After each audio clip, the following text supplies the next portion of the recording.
It had been a long drive, and the sun was setting fast. Jack had been on the road for over 5 hours, his old car rumbling as the miles stretched out behind him. The GPS kept losing signal, and the road signs had become less frequent as he moved further from civilization. The small town of Ashford was supposed to be just another 2 hours away, but everything felt different now. The trees were thicker, the houses fewer, and the roads rougher. Jack had come here to escape. His life back in the city had become too noisy, too fast, too overwhelming. He had heard about Ashford through an old friend, a place where people could unwind, disconnect from the chaos, and find some peace. A quiet little town in the middle of nowhere. But now, as the shadows grew longer and the silence settled over the road, Jack began to question his decision. He slowed the car, looking out into the thickening woods on either side. There were no other vehicles, no houses in sight, just endless trees. The kind of trees that looked old and unsettling, their branches twisted like reaching hands. Then he saw it. A sign, barely visible, covered in overgrowth. It read, Ashford, 10 miles. Jack breathed a sigh of relief. He wasn't lost after all. But when he looked up again, something caught his eye. There on the edge of the road stood a small figure, a person, hunched over, standing in the shadows of the trees. He froze. The figure didn't move. It wasn't walking toward him, nor was it retreating. It simply stood there, motionless. Jack hesitated for a moment, then rolled down the window, his voice shaky as he called out, "Hey, you lost? Can I help you?" No response. The figure didn't even flinch. After a long, tense silence, Jack pressed the gas pedal. The figure remained there, unmoving, as he drove past. The woods seemed even darker now. The drive felt longer now, even though Jack knew he was close to Ashford. He kept his eyes on the road, his hands gripping the steering wheel tightly. Every now and then, he would glance into the rearview mirror, half expecting to see that figure from the side of the road following him. But there was nothing, just the darkening stretch of the road behind him. Minutes passed, but the silence only seemed to grow heavier. The car's headlights cut through the gloom, illuminating the trees that now seemed to press in from all sides, as if the forest itself was closing in on him. Finally, after what felt like an eternity, Jack saw the dim lights of the town in the distance. The road widened, and he could make out the faint outline of a few buildings. Ashford. Jack felt a wave of relief wash over him. He had made it. He drove into the town, and as he passed the first few houses, he noticed something strange. The streets were empty. No lights in the windows, no people walking on the sidewalks. The town seemed abandoned. He slowed the car, rolling to a stop in front of what looked like the town's small general store. The door was open, but there was no one inside, just a dusty counter, shelves full of old cans, and a single light flickering overhead. Jack got out of the car, feeling uneasy. This wasn't what he had expected. The town felt wrong, as though it had been forgotten by time itself. He heard footsteps behind him. Turning quickly, he saw the figure from the road standing at the edge of the store. The same hunched shape, the same stillness. Jack's heart pounded in his chest. "What do you want?" he called out, his voice rising in panic. The figure took a step forward. Suddenly, Jack noticed something else. There was something about the way the figure moved. It wasn't walking. It was floating. The person's feet didn't touch the ground. A cold shiver ran down his spine. He backed away from the figure, his mind racing. What was going on here? Why was this person following him? Before he could turn to run, the figure spoke. "You shouldn't have come," it rasped. Jack froze. The voice was low, almost like a whisper, but it carried an undeniable weight. "What do you mean?" he asked, his voice barely audible. "You're not the first," the figure said. It took another step closer. "And you won't be the last." A cold wind blew through the streets of Ashford, and Jack could feel the temperature drop around him. His breath came out in visible puffs of air. The figure stepped forward again, and this time, Jack saw it clearly. It wasn't a person at all. The face was a hollow mask, the eyes dark and empty, the skin pale as death. Its mouth was open, as if it were trying to speak, but no sound came out.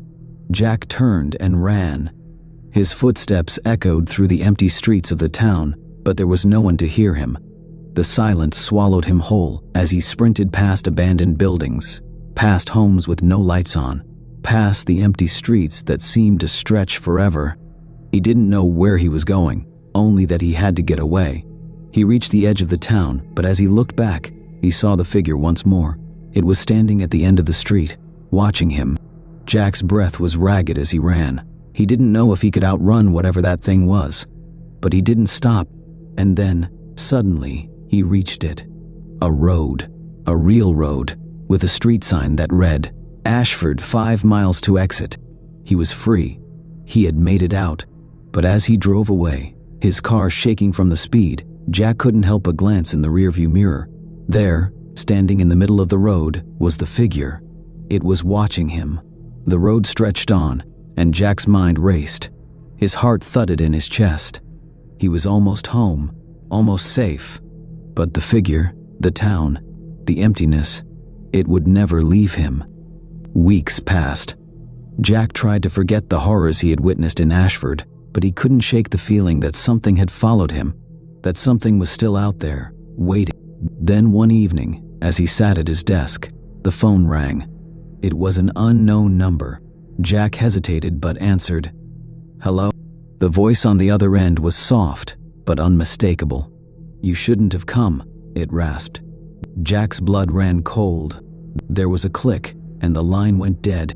The next morning, Jack drove back to Ashford, unsure why he had returned.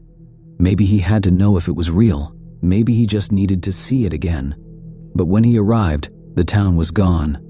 The roads were empty, the buildings abandoned, the streets silent. Ashford had never existed. He realized too late that the town had only ever been a shadow, a place that lived in the forgotten corners of the earth. And once you entered, you could never truly leave. The sun hung low on the horizon, painting the sky in fiery orange and purple hues. Ellie, Sam, Chris, and Mia were on their way to a remote cabin for a weekend getaway. Chris was driving while Ellie navigated with her phone's map. Are you sure this is the right way? Chris asked, his hands gripping the wheel tightly. The 2-lane road had given way to a dusty, unpaved track surrounded by dense woods. Ellie frowned, squinting at her screen. It says this is a shortcut. We'll save at least 30 minutes. Sam, lounging in the back seat, chuckled. That's how every horror movie starts, Ellie. Just saying. Mia leaned forward, peering out the window. It's fine. We'll laugh about this later when we're roasting marshmallow. The laughter died when the car hit a deep pothole, jolting everyone inside. Okay, that's it, Chris grumbled, pulling the car to a stop. Check the map again. Ellie's phone screen had turned blank, no service. She glanced up, her stomach knotting. I don't have signal. Mia tried her phone. Same here. The group exchanged uneasy glances. Chris sighed, stepping out to inspect the car. Dust swirled around his feet as the wind picked up. Tires blown, he called out. We'll need to fix it. Sam groaned, pulling himself out of the car. Great. Let's hope there's no chainsaw-wielding psycho lurking around. As they worked on the tire, the forest grew eerily silent. Not a single bird chirped. The only sound was the rustling of leaves as the wind wove through the trees. We're not far from the cabin, right? Mia asked, her voice trembling slightly. Ellie glanced at the map again, her uncertainty growing. I think it's about 5 miles away. Maybe less. Let's just keep moving once the tire's fixed, Chris said, though his voice lacked confidence. After driving for another mile, the group reached an unexpected clearing. A small town sat in the valley below, its dilapidated buildings bathed in moonlight. A single crooked sign read, Welcome to Still Hollow. Creepy, Sam muttered. It looks abandoned, Mia said, clutching her backpack. But maybe someone there can help us. Chris drove the car down a narrow dirt path leading to the town square. As they stepped out, the unsettling silence returned, more oppressive than before. The buildings were old, their wooden walls warped and rotting. A church steeple loomed in the distance, its cross tilted. Hello? Ellie called out, her voice echoing. No response. Sam pointed to a diner with shattered windows. Looks like no one's been here for years. The group walked cautiously into the diner. Dust covered every surface, and cobwebs hung from the ceiling. On the counter, a half-empty coffee cup sat, Its contents dried into a blackened crust. "That's not possible," Chris whispered. "How can it look this old but still have stuff like this?" Suddenly, the jukebox in the corner crackled to life. An old scratchy tune began playing, a slow, haunting melody. "Okay, nope, I'm out," Sam said, backing toward the door. But the door slammed shut, seemingly on its own. The door slammed with a deafening bang, making everyone jump. Sam's hand shot to the handle, but it wouldn't budge. He tugged at it repeatedly, his eyes wide with panic. "What the hell?" Sam shouted. "Let me out." Ellie stepped forward, her heart racing. She tried the door too, but it was stuck fast. "It's locked. What's going on?" Chris, always the practical one, examined the windows. "These are boarded up too. It's like this place is sealed off on purpose." Mia's eyes darted around the diner, searching for any sign of life. "I don't like this. Something's wrong." The jukebox's song crackled louder. The melody seemed to distort as if it were playing from a distance, but still, it felt suffocating. The noise made Ellie's head ache. Suddenly, a soft sound emerged from behind them, a slow, steady creak. Ellie spun around, but there was nothing, just the dark hallway leading further into the diner. "Did you hear that?" she asked. Chris raised an eyebrow. "Probably just the house settling. We've all been on edge since we got here." But the others weren't so sure. Mia was trembling slightly, and Sam was clearly uncomfortable. "Okay, let's figure out how to get out of here," Chris said, walking toward the back of the diner. The others reluctantly followed, each glancing over their shoulders, sensing that they were being watched. As they made their way through the shadowy hall, the oppressive silence wrapped around them. The walls were covered in peeling wallpaper, yellowed with age. Old photos hung crookedly, their faces barely visible through the grime. The air felt thick with the smell of mildew. At the end of the hall, there was a narrow door that appeared to lead into the kitchen. Chris pulled on the handle, and the door creaked open with a loud groan. Inside, the room was dimly lit, shadows pooling in every corner. There was an old refrigerator in the back, its door slightly ajar. "Maybe we can find something to use as a weapon or break a window to get out," Chris suggested. Ellie nodded, moving cautiously toward the fridge. She opened it, and a wave of cold air hit her face. Inside, there was only one item, an old shriveled carrot. The sight of it made her stomach churn. "Ugh, nothing here," she muttered. Just then, a loud bang came from behind them, the sound of something heavy falling. Everyone froze, their hearts pounding in their chests. "Where did that come from?" Mia whispered. The sound came again, louder this time, like something, or someone, was moving above them.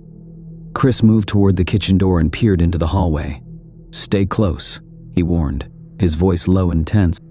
The group gathered behind him, slowly making their way back toward the diner. But when they stepped into the main room again, it was different. The jukebox had stopped playing, but the air had grown colder, and an eerie silence filled the space. "Didn't we leave the chairs like this?" Sam asked, pointing toward a row of chairs at the counter.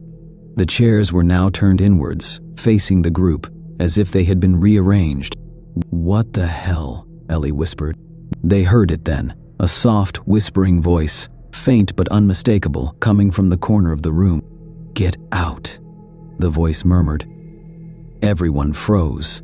The voice sounded ancient, like it had been trapped in the walls for years. Mia's breath hitched, and she reached for Chris's arm. "Did you hear that?"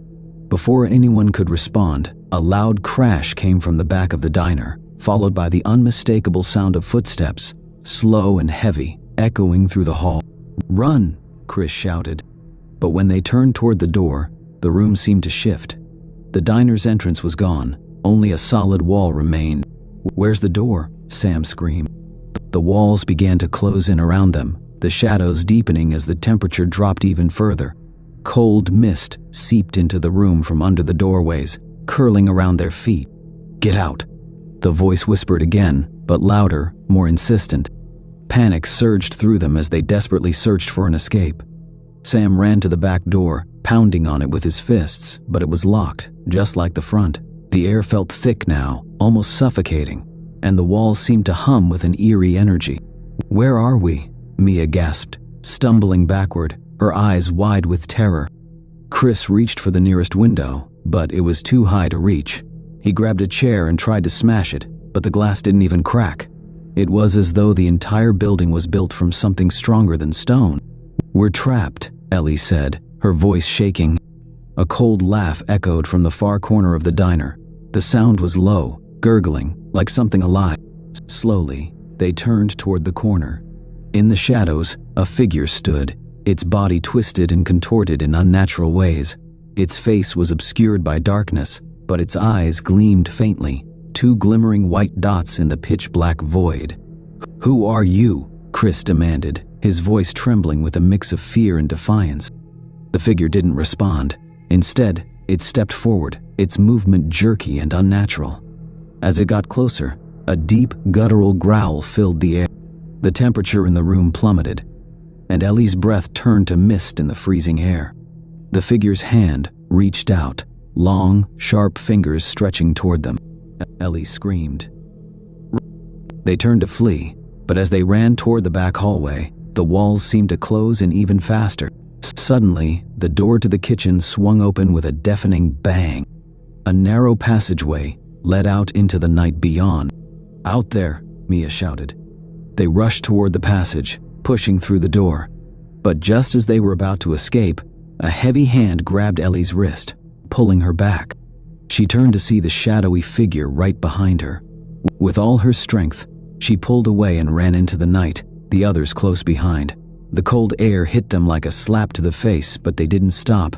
They just ran, not daring to look back at the town that had once been still, but now felt alive with something darker. The town was silent again, but the feeling of being hunted was still in the air, thick and oppressive.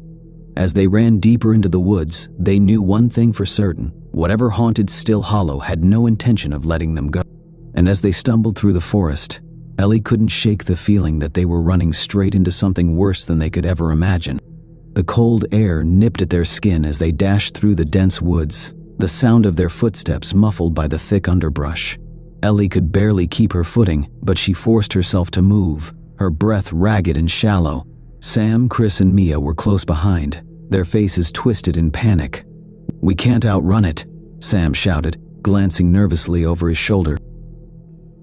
Only pushing herself harder, her legs burning from the effort. The oppressive feeling of being hunted gnawed at her, but no matter how fast they ran, the sense of dread only grew stronger. The forest seemed endless, and the shadows between the trees were deep and ominous. "We need to get to the road," Chris said, his voice tight with desperation. "Where is it?" Mia cried out. Ellie looked around, her heart hammering in her chest. The woods seemed to stretch on forever.